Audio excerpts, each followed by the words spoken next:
Vamos a hablar de algo que parece que a los físicos en general y a los científicos les da repelús y evitan hablar de ello, evitan meterse en estos temas, porque normalmente suelen no tener ni zorra. Entonces, pues este tipo de cosas es lo que en otros vídeos he dicho que se echa en falta cuando se estudia ciencias, tener un poco una perspectiva más amplia de dónde encaja lo que se estudia en relación al resto del conocimiento. Sabemos que la ciencia estudia la realidad e intenta explicarla, pero bueno, vamos a ver cómo podría entenderse eso. Digamos que está la realidad, lo que nosotros percibimos como la realidad y lo que llamamos realidad, y dentro de esa realidad estamos nosotros mismos, los humanos. La realidad es algo que se conoce mediante la percepción sensorial, en primer lugar, y con la información que ésta nos proporciona, la procesamos con la mente. Entonces vamos a decir que hace falta tener lo que podríamos llamar una mente normal para analizar de forma objetiva la realidad. Hay que puntualizar que el concepto de objetivo es un concepto humano. Otro tipo de inteligencia podría llamar objetividad a otra cosa, basado en un tipo de razonamiento diferente al nuestro, que a esa especie le resultase más natural. Quizá lo que nosotros llamamos lógica no es tan lógica después de todo, y es una especie de lógica cerrada que tiene sentido y coherencia dentro de sí misma, pero que está excluyendo cosas más sofisticadas que nosotros mismos no somos capaces de concebir. Entonces sería incompleta, aunque correcta dentro de lo que abarca. Entonces vamos a llamar mente normal, por darle un nombre, a lo que podría ser una mente corriente, en el sentido de que no posee enfermedades mentales o algún tipo de impedimento que, que impida percibir la realidad de forma diferente a, es decir, que impida percibir la realidad de la misma forma que la mayoría del resto de los humanos. Entonces, con esta mente normal designaríamos a la gran mayoría de las mentes, suponiendo que la gran mayoría de la gente razona bien y no tiene enfermedades mentales y es capaz de llegar a un consenso o a un acuerdo en cuanto a qué es la realidad para ellos. Siempre y cuando recordemos que todo el mundo habla desde un punto de vista subjetivo y por tanto dos personas hablando sobre la misma cosa pueden creer están llegando a un acuerdo cuando en realidad cada uno opina algo muy distinto. Es como el chiste de...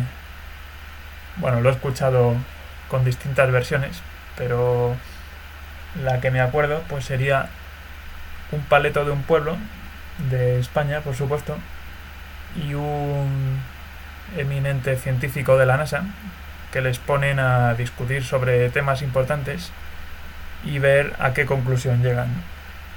En esa situación, como cada uno habla un idioma diferente y no son capaces de comunicarse, se comunican por signos. Entonces llega el científico o el erudito, como queramos pensar en él, y levanta un dedo. Y a eso el paleto levanta dos dedos y el científico levanta tres. Entonces se quedan un rato callados y meditando, y después de un rato el científico levanta la mano abierta y el paleto le responde levantando el puño. Entonces el científico se levanta y dice que eso ya es demasiado para él, que ese hombre es demasiado inteligente y no tiene nada que hacer en esta batalla intelectual. Así que se levanta y se va. Entonces después le entrevistan y le preguntan qué ha pasado. Y Y entonces el científico o erudito, o como queramos llamarle, dice que él empezó levantando un dedo para indicar que lo primordial en el universo es el concepto de la unidad, o podría entenderse como la presencia de Dios. A ello, el, el científico, le estoy llamando científico todo el tiempo, a pesar de que la inmensa mayoría de los científicos de la actualidad, no así en el pasado, son ateos, pero bueno, el científico este que cree en Dios, pues dice que cuando el paleto le responde con dos dedos, estaba refiriéndose a que en realidad eh, la unidad, la homogeneidad por sí sola no da lugar a nada y hace falta la presencia de la dualidad en el universo para que haya oposición de objetos y pueda haber distinciones. Por ejemplo, un objeto se distingue de su entorno por su contorno. Así que hace falta esa dualidad para que haya existencia de objetos concretos en el mundo, ya que si no todo sería una masa caótica, uniforme e indistinguible, cada una de sus partes. Entonces, bueno, seguramente lo estoy contando mal. Al cabo, eh, dice el científico que él entonces le respondió con que en realidad lo importante es la Trinidad, en la que se tiene en cuenta a tres individuos para dar lugar a la naturaleza trinitaria de Dios, o también podría pensarse que es una referencia al concepto filosófico de que la dualidad en realidad se trasciende alcanzando la unidad que la supera por encima. En fin, un lío. Y a eso le dijo que de todas formas, al levantar la mano abierta, pues lo importante es la expansión del universo y como no existen confines y al final se abarcará todo, quedando la duda de qué hay más allá. A lo cual el paleto respondió con el puño en el aire, diciendo que eso no tiene sentido, ya que finalmente el universo se colapsará y concentrará en un solo punto, repitiendo un proceso cíclico. Entonces, frente a estos argumentos, el científico no tenía ninguna posible respuesta ya, porque este hombre le superaba, se adelantaba a todos sus movimientos y ya no tenía nada que hacer. Y bueno, me está quedando el chiste más largo de la historia, pero bueno, es para transmitir un mensaje. Entonces, después le preguntaron al paleto que cómo había sido capaz de derrotar a ese hombre tan inteligente, y el paleto dijo: muy fácil. Él me dijo que me iba a dar una hostia, yo le dije que le iba a dar dos, él me dijo que me iba a dar tres con la mano abierta y yo le dije que le iba a meter un puñetazo y arrancarle los dientes, y entonces salió por patas. Ese es el chiste. Ahora podéis intentar recomponeros del ataque de risa que estáis teniendo y seguir escuchando la charla, ahora que hemos relajado un poco los esfínteres. Y entonces todo esto quiere decir que la gente habla desde un punto de vista subjetivo, y aunque parezca que a veces dos personas hablan de lo mismo y están de acuerdo, cada uno puede estar entendiendo el objeto de la conversación como algo distinto, según su propia percepción. Y como se utilizan las mismas palabras, como ambos utilizan las mismas palabras para referirse a las mismas cosas, no estamos teniendo en cuenta cómo cada uno le puede estar atribuyendo significados diferentes según su experiencia y su contexto. Entonces, con todas estas limitaciones tenidas en cuenta, vamos a decir que si los humanos tienen una mente normal, pueden buscar de forma conjunta una explicación de qué es la realidad. Entonces, la forma en que se hace es a través de la ciencia. Hay más formas, pero actualmente la ciencia es la que se tiene como válida. Dentro de la ciencia hay distintas ramas y cada una se encarga de ciertos ámbitos, pues por poner un poco de orden, ya que los métodos que son útiles en unas no lo son tanto en otras. Lo que se podría decir que tienen en común o intentan tener en común es que utilizan la lógica y la observación para poner un poco de orden en todo eso que se observa. A nivel más fundamental tendríamos la física, donde voy a centrarme un poco más, ya que es la que más conozco. Y lo que siempre se dice es que se realizan experimentos para hacer una observación de la realidad, observar patrones.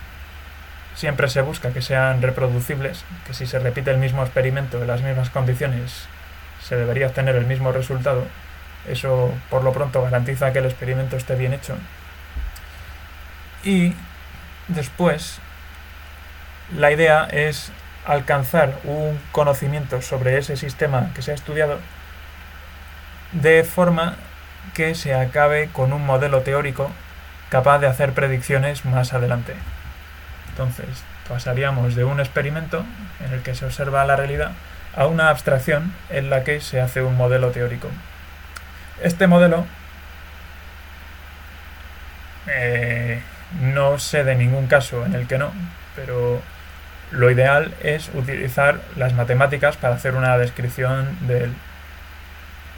Siempre se suele tender a simplificar los sistemas a cosas ya conocidas, porque en realidad hay pocas que tengan una solución exacta, matemáticamente hablando, y muchas veces se recurre a aproximaciones o a simulaciones numéricas que tienen tanta precisión como seamos capaces de darle con nuestros ordenadores, pero no se consideran como soluciones perfectamente válidas, sino aproximaciones en cuanto al número de decimales que somos capaces de manejar. Aún así, funcionan muy bien y cada vez son lo más habitual. Un problema que mucha gente pasa por encima y que nadie se mete a discutir cuando se estudia ciencias en la universidad, básicamente porque es algo que no tiene respuesta, es que para estos modelos siempre se utiliza cantidades fundamentales de las que solamente sabemos algo a nivel intuitivo. Vamos a poner dos ejemplos, prácticamente son los dos más importantes, diría yo, y son el espacio y el tiempo. Todo el mundo habla del espacio y el tiempo y cree saber lo que son, cuando en realidad nadie tiene ni puta idea de qué son el espacio y el tiempo. Durante miles de años, pensadores de todas las culturas y civilizaciones han intentado buscar respuestas y nadie ha llegado a una respuesta definitiva. Entonces, sobre el espacio, yo diría que todavía se dice menos que sobre el tiempo.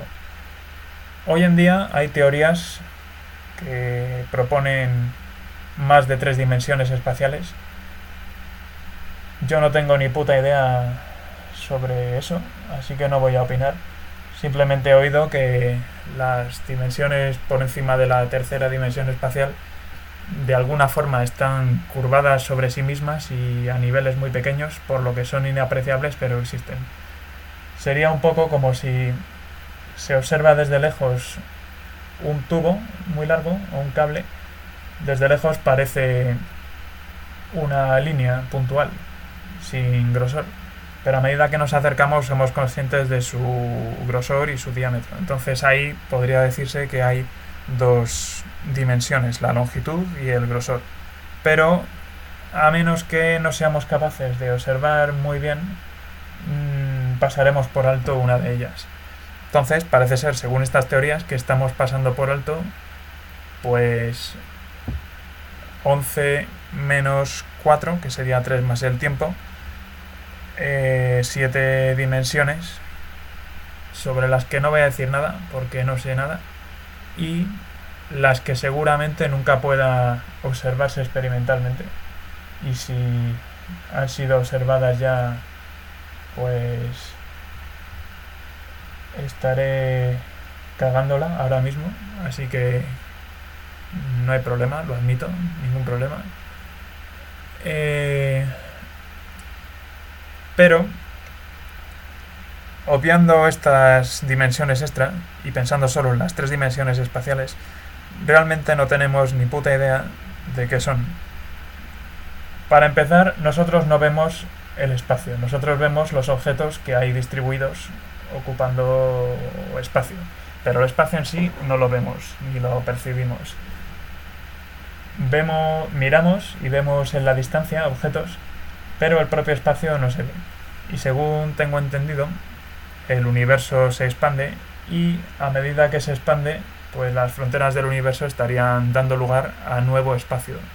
Estas dimensiones estarían creciendo en tamaño y arrastrando consigo todo lo que contienen. De nuevo, sobre esto no tengo ni idea y no voy a seguir más, pero todo el espacio, toda la idea que tenemos de él, es algo que obtenemos a través de los sentidos. Es una percepción o una abstracción que hacemos con la mente sobre algo que nunca hemos podido observar, ya que solo observamos objetos, no el espacio que los contiene. El aire no es espacio, el vacío no es espacio. El espacio no se puede ver, ni tocar, ni oler, ni nada. Solo lo que hay en él, y entonces estaríamos suponiendo que hay algo que contiene a lo demás, y a eso es a lo que se llama espacio. Que yo sepa, ese espacio no hay forma de medirlo de ninguna manera, solo los objetos que hay en él, suponiendo que realmente exista este espacio. Pero bueno, no vamos a seguir por aquí porque es algo que no tiene solución de momento. Y por otro lado está el tiempo. Entonces, respecto al tiempo, parece que se tiene un poco más de conocimiento, porque se tienen los resultados de la teoría de la relatividad, que dicen que observadores que se mueven a distintas velocidades perciben el paso del tiempo de forma diferente el uno respecto al otro. Ninguno observa nada especial, pero si lleva cada uno un reloj, cuando los comparan después de haber viajado a diferentes velocidades, observan que estos relojes se han movido a velocidades distintas, y por tanto el tiempo ha transcurrido de forma diferente para uno y para otro. Esto da lugar a la paradoja de los gemelos, en la que uno que viaja en el espacio a gran velocidad envejece más despacio que uno que se queda en la Tierra. De nuevo, el tiempo es algo que en las ecuaciones de la física, al igual que el espacio, se introduce sin más, asumiendo que se sabe lo que es, y como si fuera algo objetivo, como una máquina que funciona sola y siempre avanza hacia adelante al mismo ritmo. Distintos observadores observan distintos tiempos, a los que se llaman t, t', t con 2', etc. Y se asume que mágicamente estos tiempos transcurren de forma diferente. Eso es así, se ha observado, se ha medido, y los tiempos transcurren de forma diferente. Del mismo modo que cuando se acerca uno a un objeto muy masivo, también el tiempo fluye de forma distinta. Pero el problema es que en todas estas definiciones el tiempo se define como la velocidad a la que se mueven las manecillas de un reloj. También esto se ha hecho medidas en aceleradores de partículas, en los que se ve que partículas que cuando se mueven a una velocidad, cuando no se mueven, se desintegran después de cierto tiempo, una vez que se han creado, y cuando se mueven a velocidades más grandes, nos parece que tardan más tiempo en desintegrarse. Entonces eso también de nuevo confirma que el paso del tiempo depende de la velocidad del observador.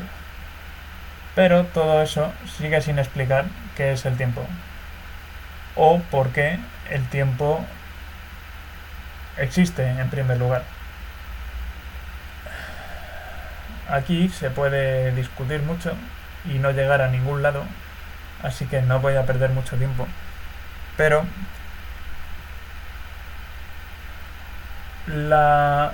por un lado existe el límite fundamental de la velocidad de la luz, que no se puede sobrepasar, y este límite es el que hace que el espacio-tiempo como un todo se deforme, se pliegue, haga lo que tenga que hacer para no violar este límite. Entonces, en el espacio-tiempo, el espacio y el tiempo están relacionados y lo que le pasa a uno afecta al otro, de tal forma que entre los dos se apañan para no violar el límite de la velocidad de la luz. Eso da lugar a que objetos que se muevan muy rápido se contraen en tamaño y efectos parecidos.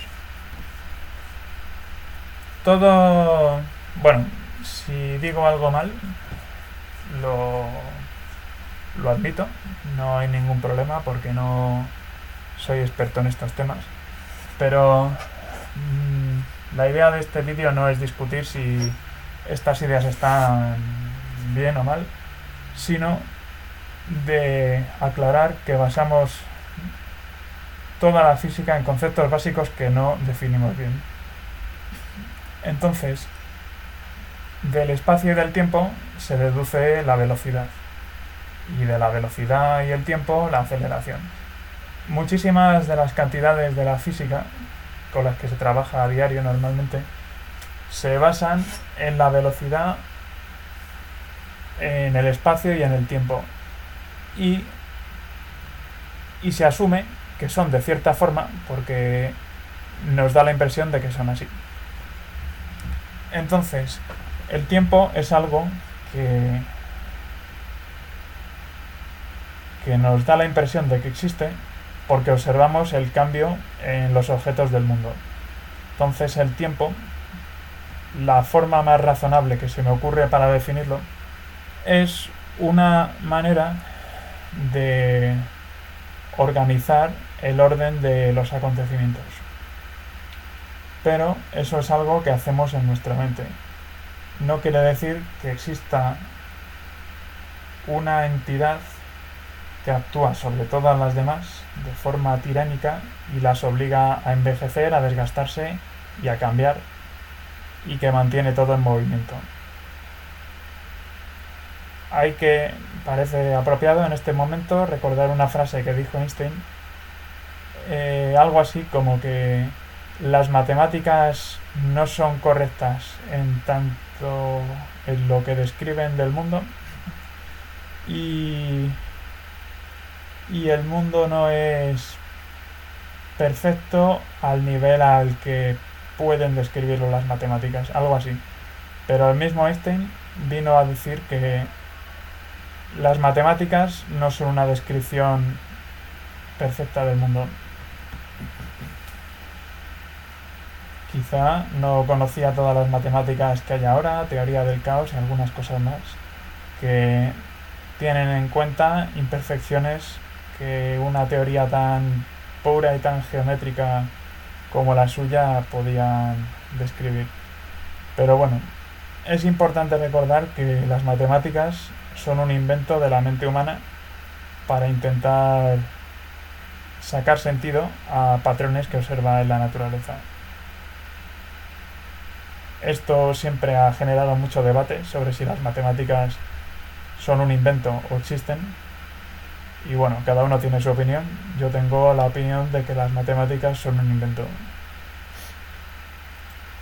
Todo esto es para decir que la inmensa mayoría de las descripciones que se hacen en física, porque básicamente se busca ecuaciones para describir cómo evoluciona algún sistema en el tiempo, o en el caso de que este sistema haya alcanzado un estado estacionario, pues se busca ecuaciones que describan cómo es ese estado, sus energías, disposición espacial, cosas de ese tipo.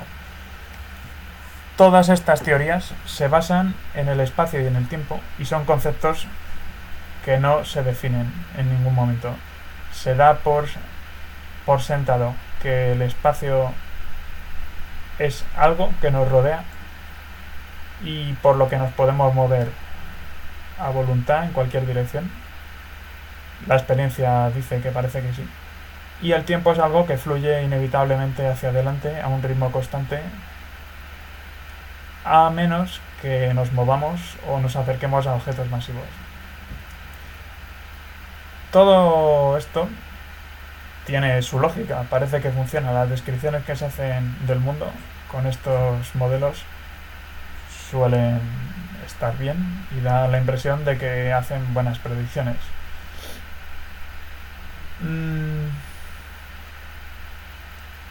Muchas de estas predicciones pues se confirman más adelante con aparatos o con nuestra propia experiencia, pero no hay que dejar de olvidar que nuestra propia percepción del tiempo cambia según las circunstancias.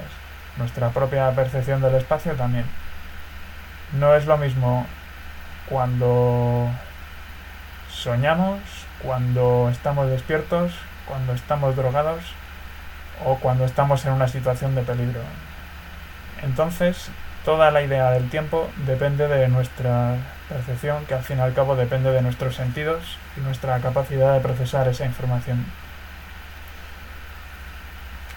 Por otra parte, es importante la idea de que para transmitir ideas, modelos, se utiliza el lenguaje para describir de lo que se está hablando. Y el lenguaje es algo muy limitado, con muchos problemas de lógica interna, no vamos a discutirlos aquí, pero de nuevo el lenguaje es un invento. Entonces vemos que vamos superponiendo capas de significado para construir un modelo físico. Por primer lugar tenemos nuestras percepciones, a eso le sobreimponemos la capa de el pensamiento o la razón, a eso le imponemos por encima la capa de las matemáticas, de la lógica, por encima la capa del lenguaje.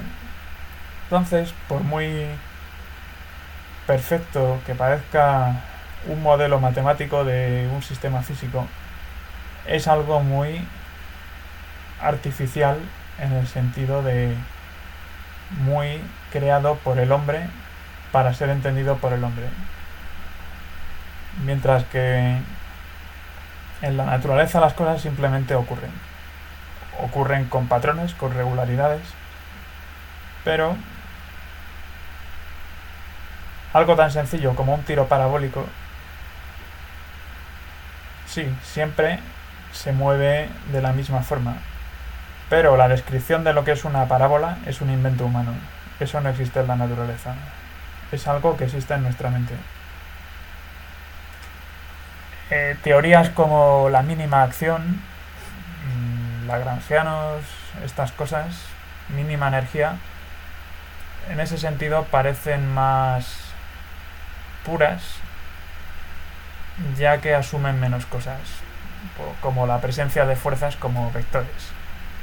Todo eso queda superado a medida que se avanza en las teorías y no se piensa en fuerzas, sino en campos o otras cosas. Pero vemos cómo cada teoría que se apoya en las anteriores, a veces las dejan atrás, pero cada teoría consiste en dejar atrás modelos más antiguos, sustituyéndolos por modelos más nuevos, formas de ver las cosas más nuevas, que siempre van a estar limitadas por nuestra capacidad intelectual, por lo que nunca podremos estar seguros de que es la realidad objetiva. Después habría formas de entender el mundo como el solipsismo, en el que todo lo que percibimos podría considerarse una simulación ocurriendo dentro de nuestra mente, de forma que las regularidades que se observan en la naturaleza podría ser simplemente regularidades que están programadas en nuestra mente, no sabemos cómo, para que siempre ocurran de la misma manera, sin excluir que podrían ocurrir de otras y simplemente no somos conscientes de ello porque escapa de nuestra capacidad de percepción. Esto da para mucha discusión y, de nuevo, discusión en la que no se va a llegar a ningún sitio porque aquí no hay solución posible. Estamos limitados por nuestros sentidos y nuestra mente y no podremos nunca salir de ahí por mucho que avance la ciencia y la tecnología para realizar experimentos o inventar teorías. Entonces, estos modelos teóricos, ya que se complican y adquieren cierta coherencia unos con otros, dan lugar a teorías físicas y estas teorías, encargándose de temas relacionados, dan lugar a ramas de la física. Así es como organizamos un poco el conocimiento acumulado hasta este momento para poder estudiarlo de una forma más lógica y coherente. Y eso es lo que se estudia en las universidades. Hay física clásica, básicamente todo lo anterior a la relatividad, y hay mecánica, termodinámica, electromagnetismo. Algunas de estos tratan temas relacionados, pero usando métodos diferentes porque son más apropiados para los sistemas estudiados en cada caso. Al fin y al cabo, por ejemplo, la termodinámica, gran parte de ella es estudiar qué pasa con gases o fluidos según su temperatura, su presión, y esto siempre podría entenderse como choques de moléculas o de átomos, pero se complica tanto que hay que buscar otras técnicas para resolver el problema parcialmente, pero dando soluciones útiles. Después, la física moderna, pues a medida que se ha ido descubriendo nuevos fenómenos que no encajaban en las teorías clásicas, pues ha ido apareciendo nuevas ramas: física cuántica, relativista, astrofísica, según el tipo de sistemas de los que se encargan, materia condensada de forma así muy general, física aplicada para desarrollar dispositivos y aplicar ideas físicas al mundo real. Esto es un poco como se distribuyen los departamentos de las universidades hoy en día. Hasta donde yo sé, la física cuántica sería lo que explica la química. A ver, ¿qué pasa?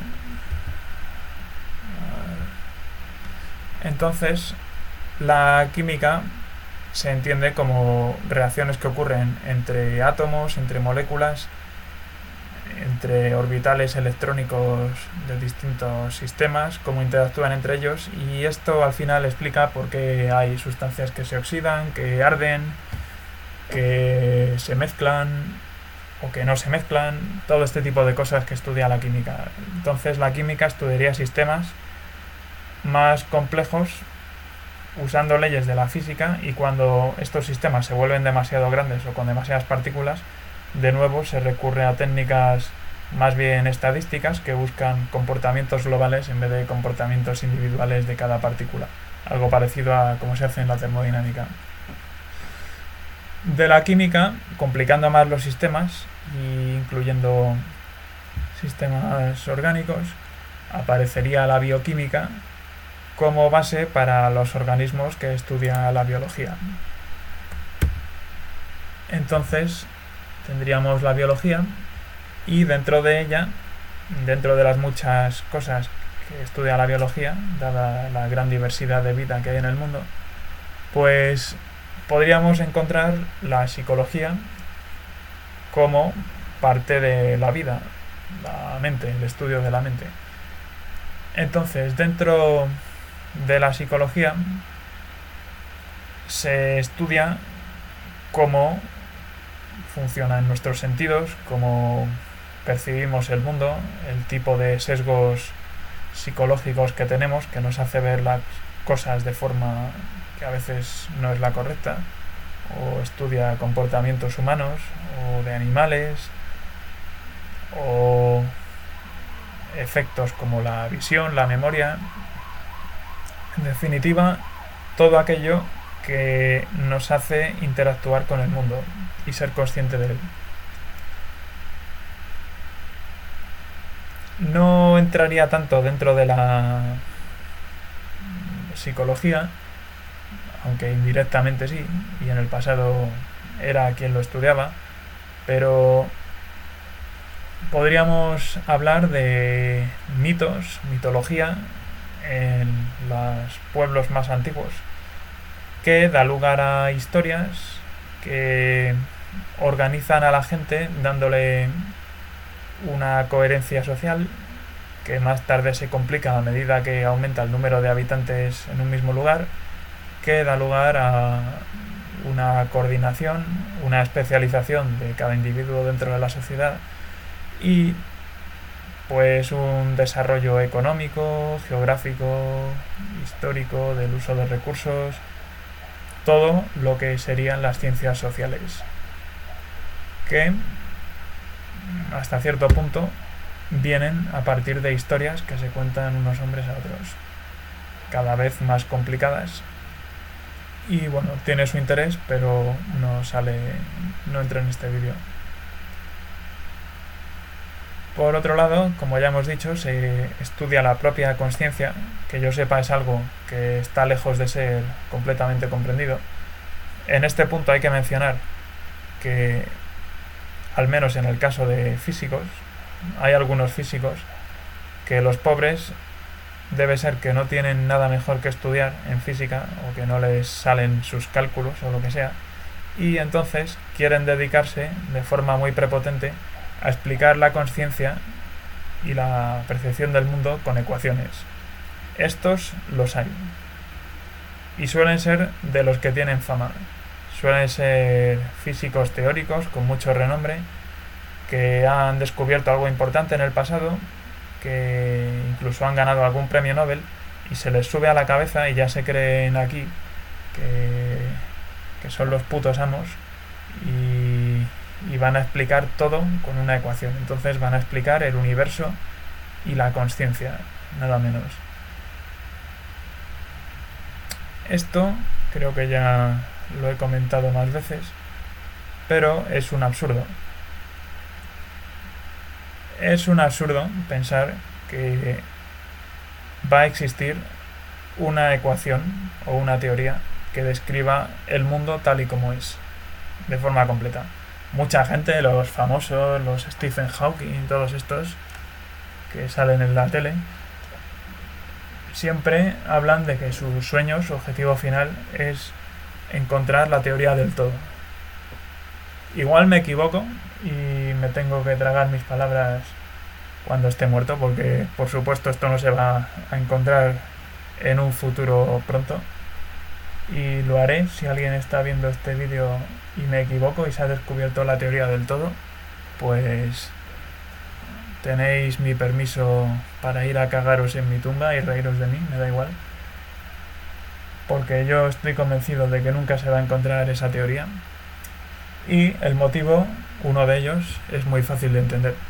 Una teoría matemática del todo tendría que ser capaz de, en una de sus soluciones, describir el universo tal y como es hoy en día. Es decir, tendría que ser capaz de, dadas las ecuaciones y las condiciones de contorno y condiciones iniciales adecuadas, describir todo lo que hay ahora, en este momento. Y eso incluiría describir a los propios que están buscando esta teoría, de forma que en la ecuación saldrían los propios tíos buscando la ecuación, y por tanto esto volvería a ocurrir dentro de sí mismo recursivamente y daría lugar a un infinito absurdo del que nunca se podría salir.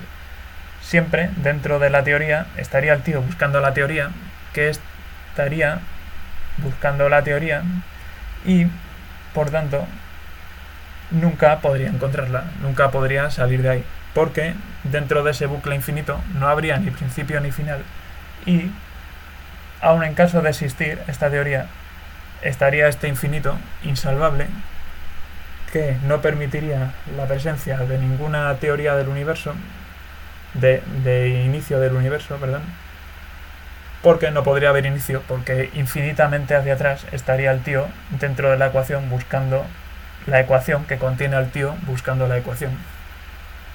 Simplemente por eso es absurda la idea de una ecuación del todo, una teoría del todo. Y os están timando, a los que os lo creéis, cuando dicen que van haciendo avances, que necesitan subir la energía a lo que operan los aceleradores.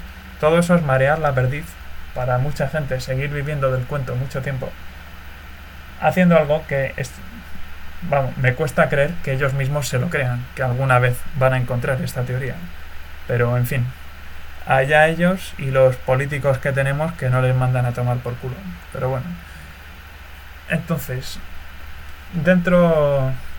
y bueno, todo eso era para decir que están estos idiotas que se creen que van a explicar la consciencia, es decir, la percepción de todo lo que somos capaces de percibir con ecuaciones, y por tanto esas ecuaciones entrarían dentro de esa percepción, dando lugar de nuevo a un bucle infinito. Pues dentro de esta consciencia volveríamos a nuestra percepción de la realidad, el sentido de la realidad, y eso nos traería de vuelta al principio de donde partimos, a la realidad. Es decir, todo nuestro estudio nos estaría devolviendo tras un gran proceso artificial de pensamiento, el principio desde el que partimos. Es decir, podríamos decir que partíamos de una percepción de la realidad más pura, porque es más directa y más intuitiva, y la hemos artificializado con un complejo proceso mental y experimental para volver al punto de partida, pero por supuesto contaminado por todo este proceso. Entonces sería un ciclo sin fin. Dentro de esta realidad que podríamos describir con ecuaciones, pues estaría contenida la propia teoría de la realidad, que a su vez contendría la teoría de la realidad. Si pudiéramos ser capaces de hacerlo, tendría que ser autorrecurrente, autorreferencial, y por tanto da lugar a una situación absurda. Esto es algo que nadie se plantea en el mundo de la ciencia, pero es algo que se ha planteado en la filosofía, y una forma muy gráfica de verlo, muy chula, la dijo Alan Watts. Seguramente muchos le conozcáis de escucharle en YouTube, y en una de sus conferencias dijo algo así como: lo sorprendente que es el momento en que te das cuenta de que la realidad la crea la mente, pero a su vez la mente forma parte de esa realidad. Y entonces, ¿qué clase de situación es esta? Hay de nuevo un bucle infinito, pero así es como son las cosas. Es todo lo que podemos saber. Ahí lo dejo.